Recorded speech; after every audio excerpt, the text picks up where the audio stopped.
Hello everyone, I am Dr. Ikeda. I am a cornea and refractive surgery specialist at Delhi Eye Center in Sir Gangaram Hospital.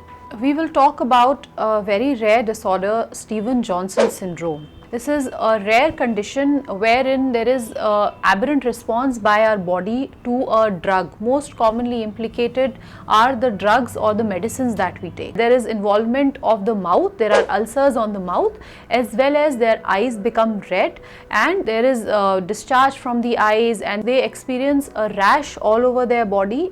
So it is very important for us to recognize this disorder on correct time. All the other manifestations eventually heal with time, but eyes are the ones that remain affected and can cause serious problems in these patients for a very long time. In the eye, often we need to start these patients on various eye drops. We might need to use steroid eye drops which can suppress this reaction which is going on in the eyes.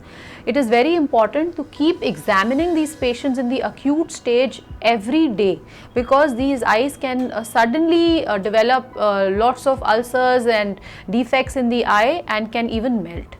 In the acute stage, when the involvement, in most of the cases if it's severe, then we need to do a surgery called as amniotic membrane graft, which is a graft taken from the placenta after cesarean section. So it is processed, it is part of a placenta after cesarean section, which is taken out and processed by various companies, tested for all kinds of infections, and then supplied to the eye surgeons.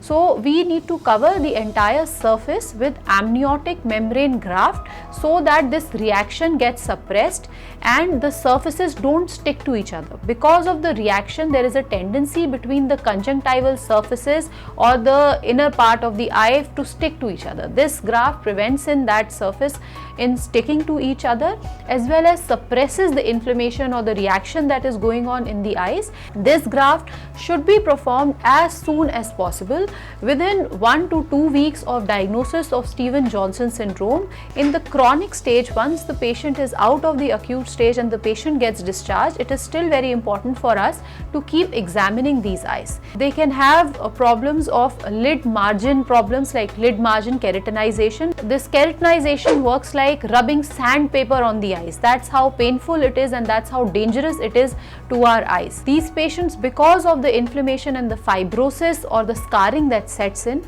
also have severe dry eyes. We can greatly help these patients in the acute stage from preventing them to developing these chronic sequelae or the chronic complications, and also to deal with these chronic complications effectively so that their quality of life becomes better and they can perform their daily activities.